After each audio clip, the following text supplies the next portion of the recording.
वालेकुम रहमतुल्लाहि वबरकातुहू। नमस्ते, सत Sri Akal, Adaab. Welcome to SKB world. SKB world में आप सबका स्वागत है और इस वीडियो में तो खास करके आपका स्वागत है।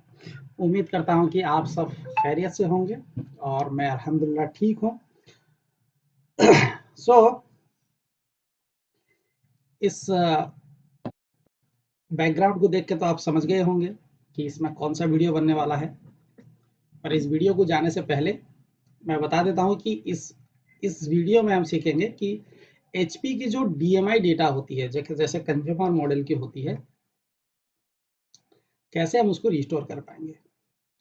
जब हम नया बनाते हैं EXE से बायस को एक्सट्रैक्ट करते हैं, तब हम पुरानी बायस से डीएमआई की मतलब फुल डीएमआई को कैसे हम रिप्लेस करेंगे, यह प्रोसेस समझाऊंगा। हालांकि मैंने लिनोवा का जो प्रोसेस बताया था सेम वैसे ही प्रोसेस है, अलग कुछ भी नहीं है। The things is same, but HP में आपको थोड़ा जो स्ट्रिंग की है सर्च का वो थोड़ा डिफरेंट है। उसको जाएंगे, उसको सीखेंगे, लेकिन उससे पहले मैं आपको फिर दोबारा बता देता हूं कि एसकेबी प्रो का मेंबरशिप जल्दी आ रहा है 2024 के लिए, यानी कि आने वाले साल का 2024 का skbworld.co का सब्सक्रिप्शंस। जैसे आप सब जानते हैं कि skbworld.co जो वेबसाइट है उसमें मैं BIOS, schematic, board view, PDF इस प्रकार का सारे सर्विस प्रोवाइड करता रहता हूँ। ग्लोबली भी बच्चे जुड़ते हैं और खास करके मेरी जो फोकस रहती है वो इंडिया के लिए रहता है। मैं ज़्यादातर आउट ऑफ इंडिया के बंदों को अवॉइड कर देता हूँ, क्योंकि मेरा ज़्यादातर फोकस जो है इंडियन बंदे रहते हैं। उनके लिए अगर मेरी सपोर्ट सिस्टम बनी रहेगी तो हमारा देश का भला होगा। हमारे बंदे स्ट्रांग बनेंगे तो हम ही खुद स्ट्रांग बन जाएंगे। सो 2024 का जो सब्सक्रिप्शन आ रहा है उसके लिए मैंने कल एक प्री इन्फो का वीडियो डाला था। और सबसे मजे की इंटरेस्टिंग बात कि सबसे पहले तो उन सभी दर्शक दर्शक तो नहीं बोलूँगा कि सभी जो हमारे ब्रदर्स हैं जिन्होंने जाकर हमारे यूट्यूब चैनल्स को वॉच किया और वीडियोस को देखा और लाइक किया, कमेंट्स किया और उससे सीखे, और कुछ लोग मुझे पर्सनली मैसेज करके बोले, फीडबैक दिए, तो मैं उन सब का तहे दिल से शुक्रिया अदा करता हूँ। मैं दर्शक इसीलिए नहीं बोलता हूँ क्योंकि मेरा कंटेंट कोई फिल्म दुनिया का कंटेंट नहीं है, कि कोई एंटरटेनमेंट का कंटेंट नहीं है। ये एक प्रॉपरली टेक्निकल कंटेंट है, यानी कि एक मकसद का कंटेंट है। एक हम मतलब एक बिजनेस एजेंडा का कंटेंट है। तो इसलिए इसको दर्शक मानना मेरा दिल मानता नहीं है। और कुछ ऐसे ब्रदर्स भी हमारे मिले जिन्होंने वीडियो वॉच किया और सबसे मतलब सटीकता पूर्वक उन्होंने बड़े ध्यान पूर्वक वॉच किया, और उम्मीद करता हूँ कि अभी भी वॉच कर रहे होंगे और इस वीडियो को भी देख रहे होंगे और मन मन में हंसेंगे या तो फिर गालियां देंगे। खैर, ये उनकी अपनी राय है। पर कुछ बंदों ने देखा, वीडियो देखने के बाद सोशल मीडिया में पोस्ट किए कि भाई क्या 8FC8 पॉसिबल है, मतलब बगैर बायस रिमूव किए, बगैर कोड डाले 8FC8 अनलॉक हो पाना पॉसिबल है, मतलब एक असरक स्टाइल से। मैं आपको बता देता हूं,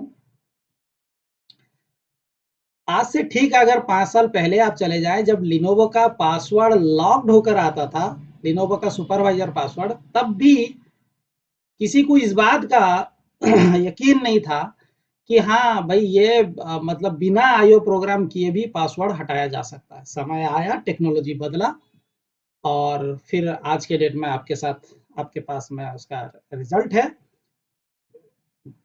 आज कोई भी इंजीनियर उसको एसवीपी पैच के जरिए अलग कर देता है। ठीक उसी प्रकार से जो डेल का 8FC8 है पासवर्ड, ये भी संभव है कि हम बगैर पासवर्ड जनरेटर का और बगैर बायस को छेड़खानी करते हुए हम इसको रिमूव कर सकते हैं, मतलब बाईपास कर सकते हैं पासवर्ड को। ये कर सकते हैं, ये पॉसिबिलिटीज है। और आने वाले समय में राइट टाइम में राइट मतलब सिनारियो में इसको भी लेकर आऊंगा। आज तक का रिकॉर्ड रहा है इंडिया में, अल्हम्दुलिल्लाह, ऊपर वाले का शुक्रगुजार हूँ, भगवान का शुक्रगुजार हूँ कि इस फील्ड में नया नया चीज बहुत सारे लोग मेरे से पहले हासिल कर लेते हैं, पर वो कभी मार्केट में शेयर करते नहीं है। और ऊपर वाले का शुक्र करता हूं, मुझे भले ही देर में मिलता है, पर जब मिलता है, ये मतलब लास्ट 5 साल का इतिहास है कि वो ट्रेंड हो जाता है। सभी लोग सीखते हैं समय के साथ में, या तो मैं लाइव क्लास में बताता हूँ, या तो कोई स्पेशल सेशंस लेता हूँ। फ्री में तो कभी नहीं, पेड में ही करता हूँ। फिर उसके बाद आप खुद ही देखेंगे, पूरी टेलीग्राम के दुनिया में, व्हाट्सएप के दुनिया में, यूट्यूब के दुनिया में, फेसबुक के दुनिया में ऐसा चर्चा चलेगा कि भाई यही है, यही और कुछ है नहीं। अगर आज आप 2 साल प्रीवियस चले जाए, मैं जब इसके भी ओडियम बायस लेकर आया था, तो आप मार करें, आप किसके जबान में ओडियम नहीं था, बता दीजिए। कोई ट्रेनर बच गए कि ओडियम नहीं बोले। कई ना कई तो लाइव क्लास कर बैठे कि ओडियम का मीनिंग क्या है, और आज भी बच्चे ओडीएम के नाम से सेव करते हैं। जो सर्विस देते हैं वो सब बच्चे तो सेव करते हैं, ठीक है, वो समझ में आता है कि भाई टेबल में काम करते हैं, वो सेव किए, ठीक है। जो सर्विस प्रोवाइड देते हैं बायस स्कीमेटिक का, वो भी सेव करके रखे कि भाई ये ओडीएम बायस है। फिर मुझे एक बार लाइव क्लास करके ये समझाना पड़ा था कि ओडीएम मेरा एक ब्रांड नाम है, और हकीकत में ओडीएम क्या है वो भी समझाया था। सेम लिनोवो का अलग लेकर आया, डेल एशिएट का अलग लेकर आया, तो पूरी इंडस्ट्रीज में उसका ट्रेंड रहा, सब लोग अपने अपने तरीके से किए। सो मैं आपको किसी को क्रिटिक्स नहीं कर रहा हूं, पर मैं आप सबका शुक्रगुजार हूं, तहे दिल से शुक्रगुजार हूं कि आप लोग ने मतलब मेरी वीडियो वॉच करते हैं। सब्सक्राइब किए हैं या नहीं किए हैं पता नहीं, मैं तो कभी आज तक किसी को नहीं कहा कि भाई सब्सक्राइब करो, क्योंकि ये कोई एंटरटेनमेंट दुनिया नहीं है जो मैं कहूंगा कि सब्सक्राइब करो, आपके सब्सक्राइब से व्यू बढ़ेगा, वॉच बढ़ेगा, पैसा मिलेगा। तेल लेने गया वो सब। आपको यदि कंटेंट यहाँ मिलता है टेक्निकल सीखने के लिए, तो जाहिर सी बात है, आप मेडिकल के बेड में भी पड़े होते हुए भी एसकेबी वर्ल्ड का यूट्यूब चैनल देखेंगे, और बच्चे देखते हैं और मैसेज करते हैं, स्नैपशॉट देते हैं, स्क्रीनशॉट देते हैं, सेल्फी देते हैं। तो मैं क्यों बोलूंगा कि भाई कोई सब्सक्राइब करो, नहीं चाहिए ना। जब समय आएगा देखा जाएगा, समय सब अपना तय करता है। अगर समय का डिमांड होगा कि बोलने के लिए सब्सक्राइब करो, तो हम बोलेंगे। फिलहाल हमें लगता है कि ऊपर वाले की मेहरबानी है, हम अपना अच्छा काम कर रहे हैं, और सबसे बड़ी बात है कि आप सबका प्यार हमारे साथ है, आप सबका साथ हमारे साथ है, बहुत, ये बहुत बड़ी बात है। कुछ कुछ बच्चे तो कभी कभी फोन करके रुला देते हैं, ऐसा ऐसा बात कह देते हैं, पता नहीं मैं किस दुनिया में खो जाता हूँ। सोचता रहता हूँ कि कभी मतलब मैं क्या हूँ, मैं किस लिए हूँ, आई डोंट नो। और उन बंदों का बहुत बहुत शुक्रिया जिन्होंने इतना हमारे पे फेथ रखते हैं, और हमारी चाहत करते हैं, हमारी इज्जत करते हैं। मैं उन सबको तहे दिल से शुक्रिया करता हूँ। आगे चलता हूँ और इसको थोड़ा सा और कंटेंट बढ़ाता हूँ आगे। अब आगे जो एसकेबी प्रो 2024 का जो मेंबरशिप आएगा, ये एक्चुअली 2 प्रकार का मेंबरशिप आएगा। एक मेंबरशिप उन लोगों के लिए जो नए मेंबर्स हैं, मतलब जो नए आएंगे, जुड़ेंगे। एक वो जिन्होंने प्रीवियस एसकेबी टीजीएल के मेंबरशिप बने थे, जो बने हुए थे, और एसकेबी के ऑनलाइन क्लास के जो स्टूडेंट हैं, इन दोनों के लिए एक रिन्यूअल प्राइसेस होगा। और जो बाकी रेस्ट ऑफ द मेंबर रहेंगे, जैसे एसकेबी के ओडीएम मेंबर, जैसे एसकेबी के एडीएल मेंबर, जैसे एसकेबी के प्रीमियम मेंबर, एसकेबी के कोई एक्स स्टूडेंट हैं, और कोई नए मेंबर्स हैं, उनके लिए, सबके लिए अलग प्राइस रहेगा। और डेफिनेटली इस बार बहुत ज्यादा प्राइस आने वाला है, इस बार पिछले बार से ज्यादा प्राइस आएगा। सो जो रिन्यूअल करना चाहते हैं, जब तक प्राइस लिस्ट आए, जब तक प्राइस लिस्ट में लेकर आऊं या एडवर्टाइजमेंट डिक्लेयर किया जाए, यदि जो प्रीवियस यानी कि एसकेबी टीजीएल के जो करंट के मेंबर्स हैं, अगर वो अपना एसकेबी प्रो यानी कि एसकेबी वर्ल्ड का सब्सक्रिप्शन को रिन्यूअल यानी कि रिचार्ज करना चाहते हैं, तो उनके लिए जो ऑप्शन है वो है कि वो प्रीवियस का जो प्राइस देकर पे किए थे, वही प्राइस में वो रिन्यू कर सकते हैं। और जब एडवर्टाइजमेंट आएगा, तो 100% रिन्यूअल का प्राइस भी डिफरेंट रहेगा, ज्यादा रहेगा। तो ये तो हुई प्री रिन्यूअल्स, यानी कि जब तक मेरे ओर से ऑफिशियली डिक्लेयर ना किया जाए, जिनको यकीन है, जिन्होंने सर्विस लिया है, जिनकी फायदा हुई है, जिन्होंने इनकैश किया है, उनको पता है कि दिसंबर महीना है, खत्म होने जा रहा है, वो स्वयं से अपना रिन्यूअल कर सकते हैं, गूगल पे, फोन पे, उन्हें पता भी है। बाकी रिन्यूअल का जो चार्जेस आएगा, जिन लोगों ने नहीं किए होंगे रिन्यू, मतलब स्वयं सेल्फ रिन्यू नहीं किए होंगे, फिर जो रिन्यू का चार्जेस मैं पोस्ट करूंगा उसके साथ वो जाएंगे, उतना प्राइसेस उन्हें पे करना पड़ेगा। ये तो थी एसकेबी प्रो की छोटी सी हमारी तरफ से इंफॉर्मेशंस। आगे की इंफॉर्मेशंस, प्राइस की डिटेल्स, ये वो सब धीरे धीरे आएगा। अब मैं चलता हूँ मुद्दे की तरफ। हमारे पास में एक बायस है, तो यहाँ पर हमारे लिए एक बायस है, एक कलेक्शंस मैंने रखा हूँ और इसका EXE भी एज पर द मॉडल मैंने डाउनलोड कर लिया हूँ। लेकिन इसे कैसे मॉडल को हासिल करेंगे वो भी ज़रा मैं दिखा देता हूँ कि ये कौन सा इसका बायस है, ज़रा देख लेते हैं। ये अगर इंटेल इमेज तो है नहीं, मतलब हो सकता है इंटेल भी हो सकता है AMD भी हो, पर इसकी जानकारी हम CPU डिटेक्ट से कर लेंगे और पता हो जाएगा हमें कि इंटेल AMD है। You can see here this is the AMD। तो ये AMD का बायस है। अब ये पुराना बायस है HP की बात है तो हम इसको ओपन करते हैं और HP में, और जब हम BID सर्च करें तो हमें पता चला कि 0808332 ये BID है। और यदि इसकी वर्शन की बात करें तो हम वर्शन देख देते हैं, विजिबिलिटी। तो वर्शन जो है F23 का है। ओके, अब इसमें से ये पुरानी बायस है, बैकअप बायस है, इसमें से हम अपनी अदर इंफॉर्मेशन हासिल करना चाहेंगे कि भाई इसमें से मॉडल नंबर, सीरियल नंबर क्या है, तो नोटबुक कर देते हैं, शायद हमें आंसर मिले।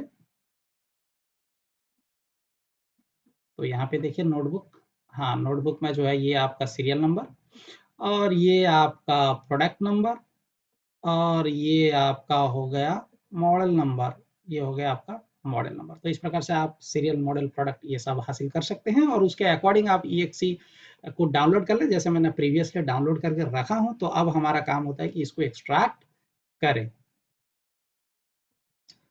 अब यहाँ से इनसाइड फ्लास को ले आते हैं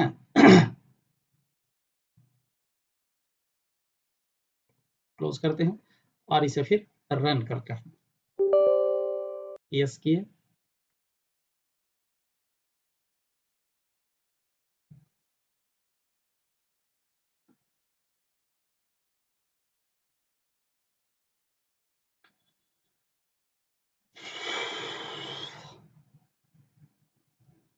अभी तक तो रन बटन आया नहीं, या कहीं पर कुछ आया? हाँ आया, अभी आया, ऑप्शन आ गया।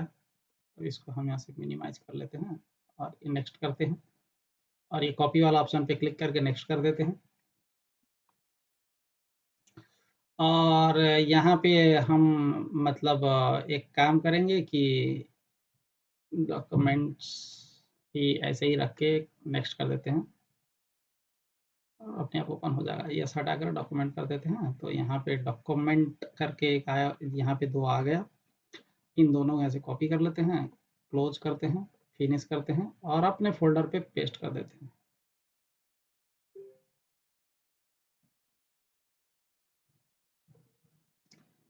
अब हम क्या करेंगे, इसको डिलीट कर लेते हैं और ये भी डिलीट कर लेते हैं, नो डिलीट। अब देखिए हमारा, हमने देखा था BID 08332 है, तो ये वाला तो नहीं चाहिए, इसको डिलीट कर लेते हैं। ये वाला हमें चाहिए, ये वाले को देख लेते हैं और मैच कर लेते हैं कि यही BID है या अलग है। BVDT 08332F55 बहुत लेटेस्ट है और इसमें देखते हैं कि जो हमारी DMI है या नहीं है। नहीं है। सो अब हमारी बारी है कि कैसे हम DMI को इससे लेकर इससे इंसर्ट करें, मतलब ओल्ड से लेकर न्यू में DMI को कैसे हम इंसर्ट करें। तो इसको हम देखेंगे इसके लिए हमें UEFI का मदद रिक्वायरमेंट होगा। अरे हम कंट्रोल F करके नोटबुक सर्च करेंगे और यूनिकोड हटा के ओके कर देंगे। तो यहाँ पे देखिए नोटबुक फाउंड इस फ़ोल्डर में दिख रहा है, यहाँ पर एक और बहुत रेस्ट में जगह दिख रहा है और एक जगह दिख रहा है, एक जगह दिख रहा है, एक जगह दिख रहा है। और अगर आप देखेंगे जो ये जो यहाँ पर जो फाउंड हुआ है, आपका पूरा DMI इसी पार्टीशंस के अंदर, पैडिंग पार्टीशंस के अंदर में होगा। बाकी ये सारे जो हैं, ये जो नोटबुक हैं, नोटबुक एक्चुअली सिर्फ DMI के लिए नहीं, कुछ और कारण के लिए भी एंटर किया गया होता है। तो ये सारे इसकी रिक्वायरमेंट हमें नहीं है, इस NVRAM का रिक्वायरमेंट हमारे को बिल्कुल भी नहीं है। तो हमारे को जो चाहिए वो है कि ये NV डेटा तो बिल्कुल हमें छेड़खानी नहीं करना चाहिए, उसको जो भी है वही रहने दीजिए।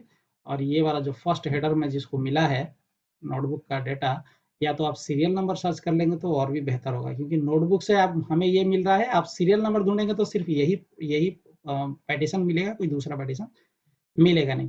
तो हम क्या करेंगे, यहाँ पर जो साइज है इसका जो फुल साइज है वो 5C000 है, इतनी साइज है। और ये शुरुआत से 0 हेक्स से 0 एड्रेस से शुरू हुआ है। तो इतना हम कॉपी कर लेंगे पुराने से और नए में पेस्ट कर देंगे, हमारा काम बन जाएगा। क्या सिलेक्ट ब्लॉक को चले जाएंगे डायरेक्ट, क्योंकि 0 तो सिलेक्टेड हो गया है। सिलेक्ट ब्लॉक इतना पेस्ट, ओके, कॉपी। तो इसको क्लोज कर देते हैं, नए वाले को चले जाएंगे। नया तो वहीं से शुरू हो रहेगा, या तो फिर कंफर्म कर लो। अगर आपको डाउट होगा तो आप कंफर्म कर लीजिएगा कि इसका साइज कितना है, उतना ही है और 0 से ही शुरू हुआ है। तो हम सीधा इसको ओपन करेंगे। अब की बार हमारे क्या है, ऑफसेट को तो जाना नहीं है, सिर्फ ब्लॉक्स में, क्योंकि ऑफसेट को जाएंगे नहीं, क्योंकि वो 0 से स्टार्ट है। ओके कर लेंगे और पेस्ट कर देंगे, खत्म कहानी हमारी। DMI आ गया इधर। यहाँ पे जो है वो DMI आ गया। आप चाहे तो क्या करेंगे, ढूंढ सकते हैं सर्च करके। अब दोबारा देखेंगे, सर्च करेंगे नोटबुक करके, आ गया डेटा। ठीक है, सीरियल नंबर सबके साथ ही आ गया। पहले हम क्या करते थे, जहां से सीरियल नंबर मिलता था ऐसे कॉपी करते थे, इतना डेटा को आते थे और इतना लोकेशन पे से। इससे काम तो बन जाता है, लेकिन कई सारे मॉडल में ये काम होता नहीं है, product number serial number invalid हो जाता है। तो बेस्ट है कि पूरा पार्टीशन को रिप्लेस ही कर लिया जाए। लेकिन यहाँ पर एक चीज याद रखें, इसको करने के बाद आप इस भ्रम से हट जाइए, दिमाग से निकाल दें कि ये DMI रिस्टोर हो जाने के बाद मैन्युफैक्चरिंग प्रोग्राम मोड का अनलॉक का एरर नहीं आएगा, ये अपने दिमाग से रिमूव कर लें। मैन्युफैक्चरिंग प्रोग्राम मोड एक अलग चीज है, DMI एक अलग चीज है। DMI के अंदर में आपका serial number, model number, product number, feature white, Windows की, बाकी और भी कुछ रहेगा तो वो सारे रहते हैं। मैन्युफैक्चरिंग प्रोग्राम मोड क्लोज या ऑन या ऑफ ये एक अलग चीज है, इसका अलग से वीडियो बनने का और अलग से इंफॉर्मेशन जारी किया जा सकता है। या फिर जब ये DMI डेटा आपने इंसर्ट कर दिया और दोबारा फ्लैश कर दिया, मैन्युफैक्चरिंग प्रोग्राम मोड का अनलॉक का एरर आएगा, यानी कि मैसेज आएगा।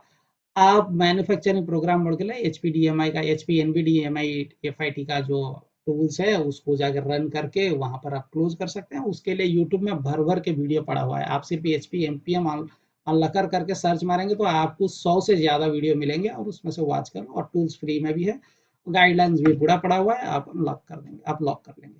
तो ये था हमारी HP की DMI data restore consumer model के लिए। कॉर्पोरेट के लिए डिफरेंट है, कंज्यूमर के लिए है। कंज्यूमर का एक और भी वीडियो बनाया था कि जिसमें ये पैडिंग सिस्टम ना हो, NV डेटा के अंदर में DMI होता है, उसका प्रोसेस थोड़ा डिफरेंट है, उसका भी वीडियो आएगा।